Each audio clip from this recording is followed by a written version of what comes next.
So I think South Africa right now is in an interesting time. Democracy itself is about 30 years old. So it has matured. We are not necessarily the signpost for a new democracy anymore. Now we are kind of maturing. And currently, just like any other country, I don't necessarily think that China has all the answers. No. I do think that China has had similar challenges that South Africa has had in the past, that South Africa is currently going through. I wouldn't, maybe, is it an existential crisis? I'm not sure. A political existential crisis, but I'm not sure. What is happening and what we do see is a kind of a citizenry that lacks confidence in political leadership because of particular events that are happening within the political sphere and particular perceptions that people have about political decisions domestically. Internationally, we also sometimes see that happening. For example, on the one side, we have a South Africa that is still kind of an international example for democracy. We are activists internationally. We took Israel to court, to the ICJ. So we are still an example to the world around justice and decolonization and an anti-apartheid kind of movement. So we are that. On the other side, we have particular type of people within the country who go to the US in this current political climate, global political climate that the US stands for under Trump right now, to kind of go to the US and say that South Africa is perhaps doing particular things to particular races, particular bad things. So they are white people who, of course, there is a particular history around white people being in South Africa. They are also Afrikaans. There's a particular history around Afrikaans people in South Africa. These people are far-right movements, so they share particular ideas with Trump. Exceptionalism. They believe that they are better than others. They believe that they shouldn't be part of a national contribution and a national responsibility towards giving back to the country and being particular types of citizens within the country. They believe themselves to be different. It's an organization called AfriForum. This organization has found itself, or they found friends in the Trump administration. So they go to the US and they lobby the US around lies. And they basically say that there's a white genocide in South Africa. Oh my God. So of course, Trump is a reactionary as there is, the whole administration is a reactionary. So Trump then has a particular response to that. And that response kind of complicates an already complicated international relationship with the Trump administration and South Africa. So I guess that is an expression of what is happening inside South Africa, where there's still a lot of work that we need to do to unify the different races within the country.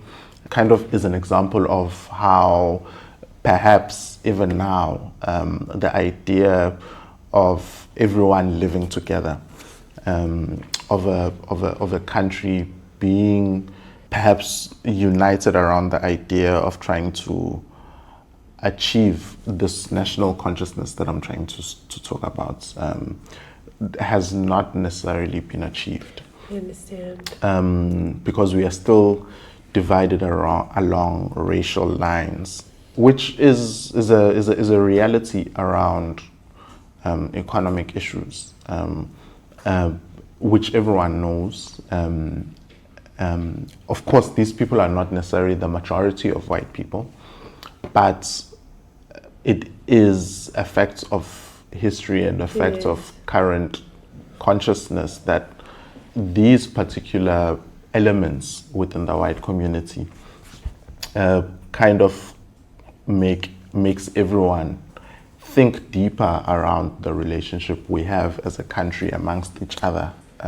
We think we are going a particular direction, but then there's still some people who are going another direction. We are a highly unequal country when it comes to economically, highly unequal when it comes to wealth distribution.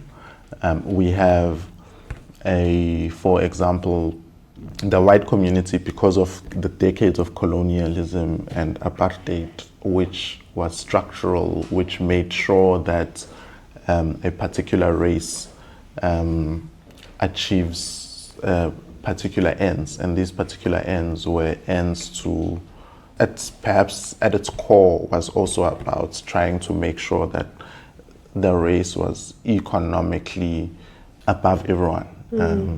It's a fact of history that the West kind of stripped the resources of Africa. Africa was that continent for the West.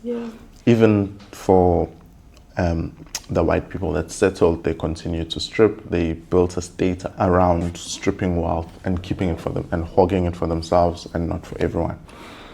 What this then does is that it creates a kind of boundary between the white people and black people, even currently. So there's still a level of black people still need to do a lot of work around policy to make sure that black people catch up, to make sure that they close the inequality gap, to make sure that black people go to school, black people are able to get basic services, black people are able to get jobs, black people are able to participate in the economy domestically and internationally. So there are particular elements that would not want to see that happening. So the liberation movements that perhaps ushered us into democracy does not hold a majority anymore. So there's a coalition governments at national, there's coalition governments in the big metros, the big provinces in the country. Now that we are learning them, of course, established and mature democracies also have gone through a similar political transition and development. What I can say is that South Africa has shown some level of maturity, which can be perhaps seen as a positive, to say that when the moment required South Africa, or at least the incumbent political parties, to reflect around the moment, bringing them to a moment of coalition. They never became a dictatorship, or they never decided to hurt or steal elections and deny and all manner of things. They accepted the moments that we are now entering a moment of coalition government. We have to share power, and they have been good leaders. The ANC has been a good leader in being able to perhaps let citizens accept that we are now in a moment of sharing power, and that is a good thing. Of course, coalitions come with a level of, I guess, shakiness. There's some challenges that come with being in a coalition government, governing in a country with coalition governments. We are still learning new things. The country is still learning how to govern around coalition governments, how to create policy, how to create policy that is progressive. How do you create policy that is progressive when you're sharing power with a political party that resonates with, perhaps, that is centrist, or that is centrist to the right, or how do you create particular policy, that when you're sharing power with the far left party. So there are those dynamics. You find yourself needing to do that because of how the inequality that I'm speaking about.